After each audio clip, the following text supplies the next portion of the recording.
اعوذ باللہ من الشیطان الرجیم بسم اللہ الرحمن الرحیم۔ اسلامک ورلڈ چینل میں آپ سب کو خوش آمدید کہتے ہیں۔ ناظرین کرام، ہم آج کی ویڈیو میں ایک بار پھر آپ کے سامنے قرآن پاک کا ایک بہت ہی دلچسپ واقعہ لے کر آئے ہیں۔ آئیے اس واقعے کو سنتے ہیں اور جانتے ہیں کہ اس واقعے میں ہم سب کے لیے کیا سبق موجود ہے۔ ناظرین کرام، آج کے واقعے کا عنوان ہے اسلام اور سادھو کی زندگی۔ علماء تفسیر کا بیان ہے کہ ایک دن حضور اکرم صلی اللہ علیہ وسلم نے وعظ فرمایا اور قیامت کی ہولناکیوں کا اس انداز میں بیان فرمایا کہ سامعین متاثر ہو کر زار و قطار رونے لگے اور لوگوں کے دل دہل گئے اور لوگ اس قدر خوف و حرس سے لرزہ براندم ہو گئے کہ 10 جلیل القدر صحابہ کرام حضرت عثمان بن مطعون حمجی کے مکان پر جمع ہوئے، جن میں حضرت ابو بکر صدیق اور حضرت علی، حضرت عبداللہ بن مسعود اور حضرت عبداللہ بن عمرو، حضرت ابو ذر غفاری، حضرت سالم اور حضرت مقدار، حضرت سلمان فارسی اور حضرت موقل بن مقرن، حضرت عثمان بن مظعون رضی اللہ تعالیٰ عنہم اجمعین موجود تھے،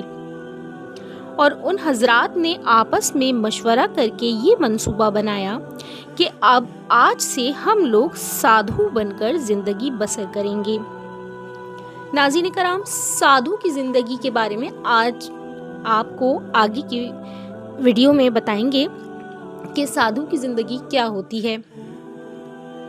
یعنی ٹاٹ وغیرہ کے موٹے کپڑے پہنیں گے اور روزانہ دن بھر روزے رکھ کر ساری رات عبادت کریں گے،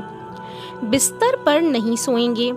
اور روزانہ دن بھر روزے رکھ کر ساری رات عبادت کریں گے، بستر پر نہیں سوئیں گے اور اپنی عورتوں سے بھی الگ رہیں گے، اور گوشت، چربی اور گھی وغیرہ کوئی مرغن غذا نہیں کھائیں گے، نہ کوئی خوشبو لگائیں گے، اور سادھو بن کر روئے زمین میں گشت کرتے پھریں گے۔ ناظرین کرام، شارٹ کٹ میں بتائیں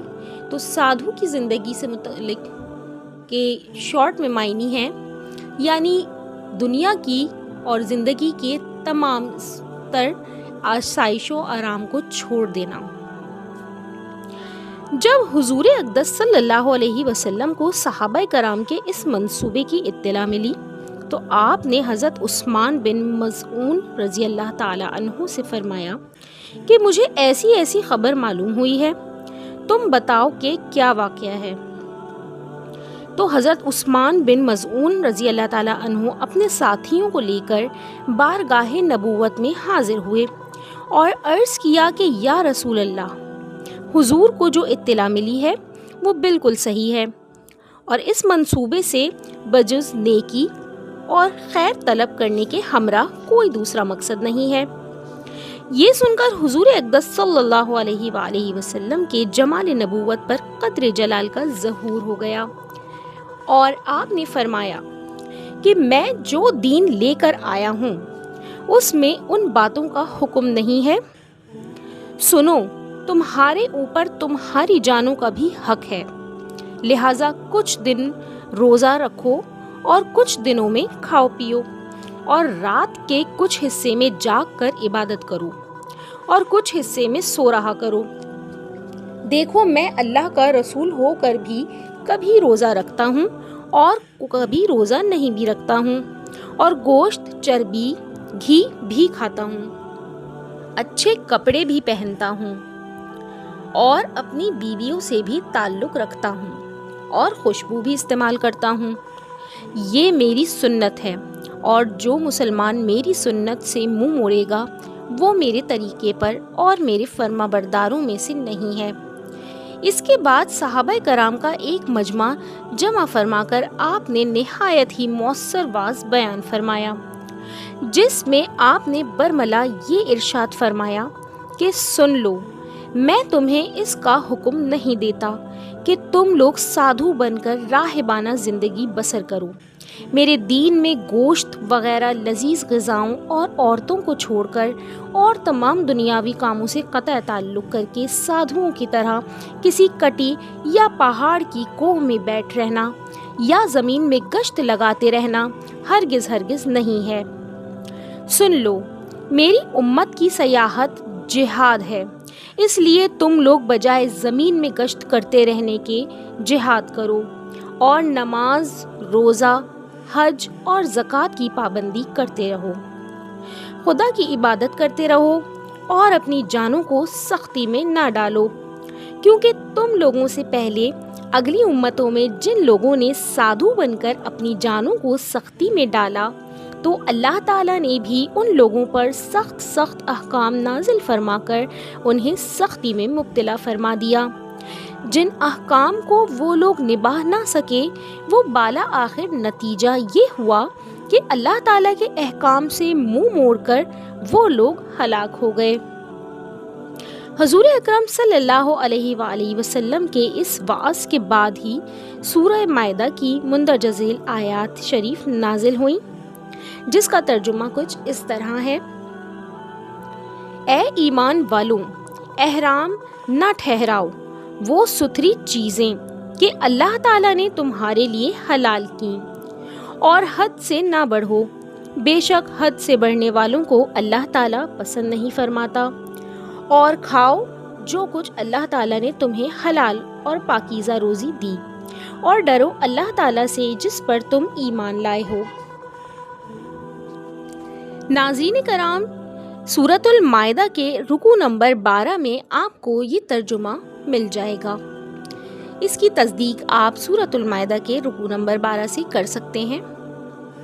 آئیے اب ہم اس واقعے کا درس ہدایت جانتے ہیں۔ ان آیات سے سبق ملتا ہے کہ اسلام سادھو بن کر زندگی بسر کرنے کی اجازت نہیں دیتا ہے۔ عمدہ غذاؤں اور اچھے کپڑوں کو اپنے اوپر حرام ٹھہرا کر اور بیوی بچوں سے قطع تعلق کر کے سادھوؤں کی طرح کسی کٹی میں دھونی رما کر بیٹھ رہنا یا جنگلوں اور بیابانوں میں چکر لگاتے پھرنا، یہ ہرگز ہرگز اسلامی طریقہ نہیں ہے۔ خوب سمجھ لیں کہ جو مفت خور بابا لوگ اس طرح کی زندگی گزار کر اپنی درویشی کا ڈھونگ رچا کر گٹیوں یا میدانوں میں بیٹھے ہوئے اپنی بابائیت کا پرچار کر رہے ہیں اور جاہلوں کو اپنے دام تزویر میں پھانسے ہوئے ہیں، خوب آنکھ کھول کر دیکھ لو اور کان کھول کر سن لو کہ یہ سادھوؤں کا رنگ ڈھنگ اسلامی طریقہ نہیں ہے، بلکہ اصل اور سچا اسلام وہی ہے جو رسول اکرم صلی اللہ علیہ وسلم کی سنت اور ان کے مقدس طریقے کے مطابق ہو۔ لہٰذا جو شخص سنتوں کا دامن تھام کر زندگی بسر کر رہا ہے، در حقیقت اسی کی زندگی اسلامی ہے، اور صوفیہ کرام کی درویشانہ زندگی بھی یہی ہے۔ خوب سمجھ لیں کہ نبوت کی سنتوں کو چھوڑ کر زندگی کا جو طریقہ بھی اختیار کیا جائے وہ در حقیقت نہ اسلامی زندگی ہے نہ صوفیہ کی درویشانہ زندگی۔ لہٰذا آج کل جن باباؤں نے راہبانہ اور سادھوؤں کی زندگی اختیار کر رکھی ہے، ان کے اس طرز عمل کو اسلام اور بزرگی سے دور کا بھی کوئی تعلق نہیں ہے۔ مسلمانوں کو اس سے ہوشیار رہنا چاہیے اور ہرگز ہرگز ایسے باشرع لوگوں کے پاس آمد و رفت نہیں رکھنی چاہیے، اور یقین رکھنا چاہیے کہ یہ سب مکر و کید کا خوبصورت جال بچھائے ہوئے ہیں، جس میں بھولے بھالے عقیدت مند مسلمان پھنستے رہتے ہیں، اور اس بہانے بابا لوگ اپنا الو سیدھا کرتے رہتے ہیں۔ ایک سچی حقیقت کا اظہار اور حق کا اعلان ہم عالموں کا فرض ہے، جس کو ہم ادا کر رہے ہیں۔ مانو نہ مانو آپ کو یہ اختیار ہے، ہم نیک و بد جناب کو سمجھائے جائیں گے۔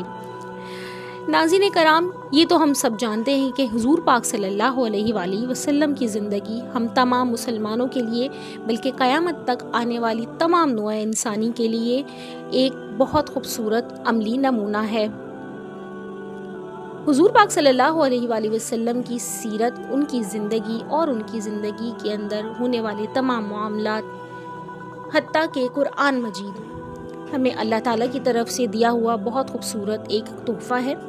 ہمیں چاہیے کہ ہم صرف اور صرف سنت نبوی اور قرآن پاک کا دامن تھام کر اپنی زندگیوں کو سنوارتے رہیں، نہ کہ ہم اس طرح کے جھوٹ اور غلط جادو ٹونے کے معاملات میں پڑھ کر اپنی دنیا اور آخرت دونوں کو بگاڑ کر بیٹھ جائیں۔ امید ہے ناظرین کرام کہ آج کی ویڈیو سے آپ لوگوں کو بہت حد تک ہیلپ ملی ہوگی۔ آپ لوگوں کو ویڈیو آج کی اگر پسند آئے تو ہمارے چینل کو لائک، شیئر اور سبسکرائب ضرور کیجیے گا۔ آپ لوگ جانتے ہیں کہ آپ لوگوں کی سپورٹ ہمارے لیے بہت اہمیت کی حامل ہوتی ہے۔ ہمارے چینل کو سپورٹ کرتے رہیے۔ انشاءاللہ آپ سب سے نیکسٹ ویڈیو میں ملاقات ہوگی۔ اس ویڈیو میں انشاءاللہ قرآن پاک کے اور پھر کسی خوبصورت واقعے کے ساتھ ہم حاضر ہوں گے۔ ناظرین کرام، اگر آپ ہماری ویڈیو کے تھرو قرآن پاک کا یا اسلام سے ریلیٹڈ کوئی بھی واقعہ سننا چاہتے ہیں تو ہمیں کمنٹ باکس میں ضرور ان باکس کیجیے گا۔ انشاءاللہ ہماری پوری کوشش رہے گی کہ آپ کا مطلوبہ ٹاپک ہم اپنی ویڈیو میں ضرور شامل کریں۔